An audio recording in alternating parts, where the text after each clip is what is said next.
आप देख रहे हैं TNB। मैं ये नहीं कहूँगी सारे हिंदू सो रहे हैं, अब हिंदू जाग रहा है, हिंदू जाग चुका है और तभी जो है आज हम इतने सारे हिंदू यहाँ इकट्ठे होकर इसकी मांग कर रहे हैं। और मैं ये कहना चाहूँगी कि 18 मई 2022 को आफ्ताब ने श्रद्धा की हत्या की। आज 18 दिसंबर है, पूरे 7 महीने हो गए हैं और अभी तक वो फ्री है, जेल में है, लेकिन बिना चिंता के है। वो दूसरे धर्म के जो लड़के हैं वो अपनी आइडेंटिटी छुपाते हैं, वो हाथ में कलावा बांधते हैं, माथे पे तिलक लगाते हैं और बताते हैं कि मेरा नाम राहुल है या कुछ भी है। बाद में उस लड़की को पता चलता है कि ये राहुल नहीं, ये तो आफ्ताब है। लव जिहाद के विरुद्ध कानून आए, ये मांग लेकर के हम यहाँ उपस्थित हुए हैं। यदि अपने घर में बहनों को धर्म शिक्षा दी जाए तो ये विषय अपने आप में उसकी गंभीरता कम हो जाएगी। तो हमारी ये मांग है कि लव जिहाद के ऊपर एक कठोर कानून बने पूरे भारत में, दिल्ली में। क्योंकि 35 टुकड़े अगर एक हिंदू युवती के लिए हुए, आप हिंदू हैं, आपको लगता है कि श्रद्धा के साथ जो हुआ वो सही है? अगर आपको लगता है तो आप कर सकते हैं। नमस्कार, आप देख रहे हैं TNB, मैं हूं आपके साथ निशा लकवाल।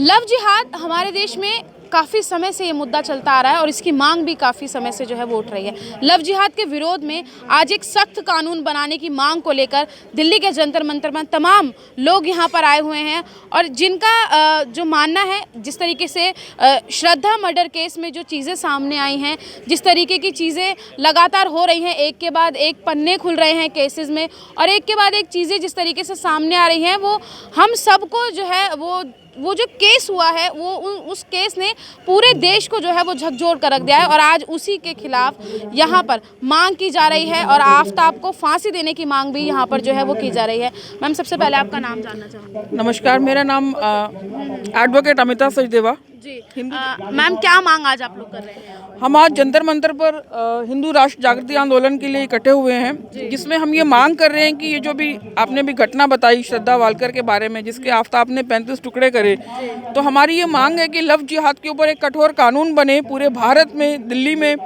और आफ्ताब को तुरंत फांसी दी जाए। तो मैम, आपको जैसे कि आप बोल रहे हैं कि जागृति अभियान एक तरीके से आप चला रहे हैं, तो आपको क्या लगता है कि हिंदू सोया हुआ है, वो जगह नहीं है अभी तक? देखिए, हिंदू अब जाग रहा है। मैं ये नहीं कहूँगी सारे हिंदू सो रहे हैं, अब हिंदू जाग रहा है, हिंदू जाग चुका है और तभी जो है आज हम इतने सारे हिंदू यहाँ इकट्ठे होकर इसकी मांग कर रहे हैं। और मैं ये कहना चाहूँगी कि 18 मई 2022 को आफ्ताब ने श्रद्धा की हत्या की। आज 18 दिसंबर है, पूरे 7 महीने हो गए हैं और अभी तक वो फ्री है, जेल में है, लेकिन बिना चिंता के है। वो उसका ये कहना है, उसको बिल्कुल भी गम नहीं है, कोई दुख नहीं है। उसका ये कहना है कि चाहे मुझे फांसी हो जाए, मुझे तो भी कोई गम नहीं है, मुझे तो 72 हूरें मिलेंगी। तो हम चाहते हैं कि जब सारा एविडेंस है, जो भी महरौली में जो हड्डियां मिली, जिसका DNA हुआ, उससे ये भी क्लियर हुआ कि वो हड्डियां श्रद्धा की हैं। और जब पॉलीग्राफिक टेस्ट में उसने खुद कहा कि मैंने ये किया है और मुझे कोई गम नहीं है, तो सारा एविडेंस है। कोर्ट बननी चाहिए, लव जिहाद के ऊपर कठोर कानून बनना चाहिए, इसमें ट्रायल की आवश्यकता ही नहीं है। जी मैम, आप लॉयर हैं जैसे कि आपने बताया, तो मैं आपसे एक चीज़ जानना चाहती हूँ कि एक लिमिट, एक एज ग्रुप डिसाइड किया हुआ है कि लड़का इतनी एज के बाद जो है वो बालिग हो जाता है, लड़की इतनी एज के बाद, उसके बाद वो अपना डिसीजन खुद ले सकते हैं और ये हुआ भी है और ये कई बार हमने सुना भी है हमने कि अब लड़की अपना डिसीजन खुद ले सकती है, ये बड़ी हो गई है या ऐसा कुछ चीज़ें सामने आई हैं। और अब जब ये चीज़ें सामने आती हैं तो क्या उन चीज़ों पे सवाल, क्योंकि जब हम किसी के कपड़े के बारे में बात करते हैं तब कहते हैं कि उसका अपना राइट है, और अब जब इस तरीके की घटना जब हो जाती है तो बहुत सारी चीज़ें सामने आती हैं, तो उसमें किसका दोष है?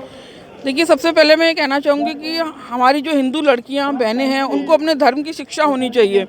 उनकी उम्र कितनी है, आयु कितनी है, उससे इतना फ़र्क नहीं पड़ता। हो सकता है कि कोई 15 साल की बच्ची 19 साल की बच्ची से ज़्यादा समझदार हो, तो अगर उसे धर्म की शिक्षा है, जो आज हिंदू जन जागृति समिति एक बहुत बड़ा अभियान कर रही है, बहुत बड़ा कार्य कर रही है, सभी हिंदुओं को एक धर्म की शिक्षा दे रही है, ज्ञान दे रही है, तो उससे क्या है कि जो है इस तरीके के प्रेम जाल में हमारी जो बहनें हैं वो फंसेंगी नहीं। अच्छा, लेकिन मैम, हिंदू जैसे आप कह रहे कि हिंदुओं को उनकी शिक्षा होनी चाहिए, तो क्या अब ये शिक्षा दी जाएगी कि लड़का मुस्लिम है तो उससे दूर रहा जाए या प्यार प्रेम में नहीं पढ़ना चाहिए, ऐसा कुछ नहीं? क्या शिक्षा ये होनी चाहिए कि अभी जो इतनी घटनाएं आपने देखी हैं लव जिहाद की, उसमें सबसे ज़्यादातर क्या होता है कि जो दूसरे धर्म के जो लड़के हैं वो अपनी आइडेंटिटी छुपाते हैं। वो हाथ में कलावा बांधते हैं, माथे पे तिलक लगाते हैं और बताते हैं कि मेरा नाम राहुल है या कुछ भी है।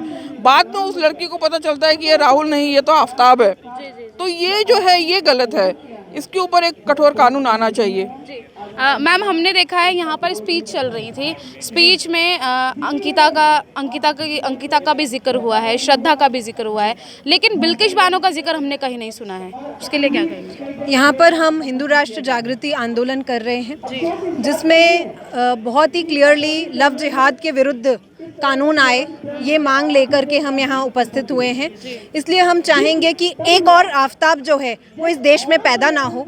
इसलिए आफ्ताब ने जो श्रद्धा के साथ किया, उसके 35 टुकड़े किए, उसे जंगलों में फेंक दिया, और आज भी वो बड़े खुलेआम बड़े रुतबे के साथ कह रहा है कि मैंने ये किया है, तो उसे सज़ा मिलनी चाहिए। और एक और आफ्ताब जो है वो इस देश में निर्माण ना हो। दिल्ली सरकार से और केंद्र सरकार से हम ये मांग करते हैं कि लव जिहाद विरोधी कानून जो है वो इस देश में आना चाहिए, वो काल की आवश्यकता है।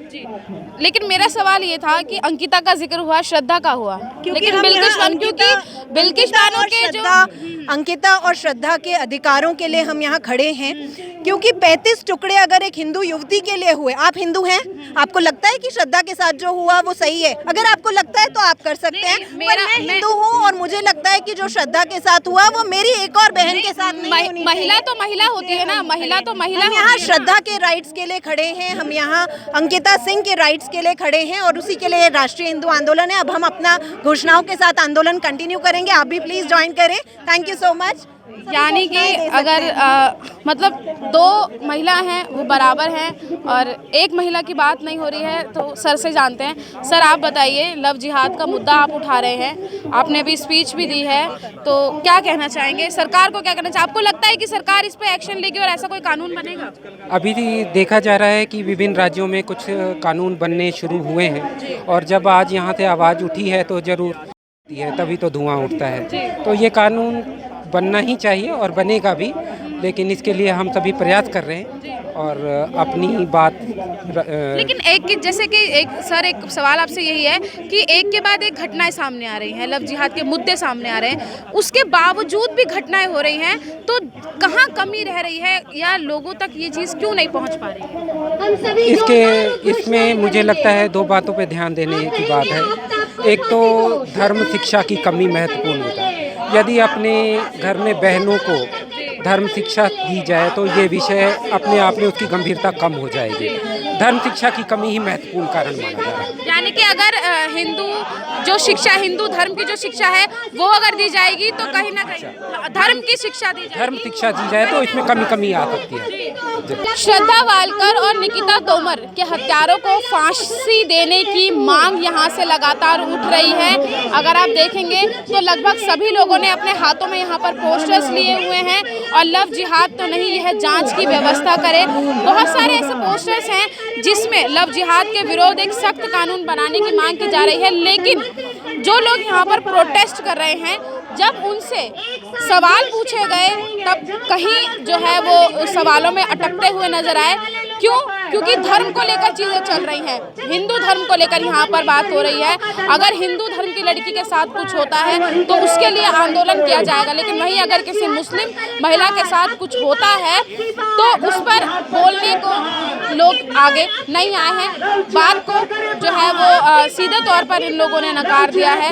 हमने अंकिता की बात की, हमने श्रद्धा की बात की, साथ ही हमने बिल्किश बानो का मुद्दा भी उठाया, लेकिन बिल्किश बानो पर बोलने से इन्होंने इनकार कर दिया। खैर, जो सवाल हमने इस वीडियो में उठाए हैं वो आप हमें बताइएगा कि आप उन सवालों से कितने सहमत हैं, क्योंकि महिला चाहे हिंदू हो या मुस्लिम हो, उस पर होने वाले अत्याचार जो है या उस पर होने वाले जिस भी तरीके से उसकी प्रताड़ना की जाती है वो बराबर होती हैं, क्योंकि धर्म से हटकर महिला पहले है, हिंदू और मुस्लिम ये अलग बात है। आप क्या सोचते हैं? राय जरूर बताइएगा। कैमरा पर्सन राज राजपूत के साथ मैं निशा लकवाल, TNB न्यूज़, दिल्ली। हमारे ताज़ा अपडेट्स पाने के लिए चैनल को सब्सक्राइब करें, बेल आइकन प्रेस करें, वीडियो को लाइक और शेयर करना ना भूलें।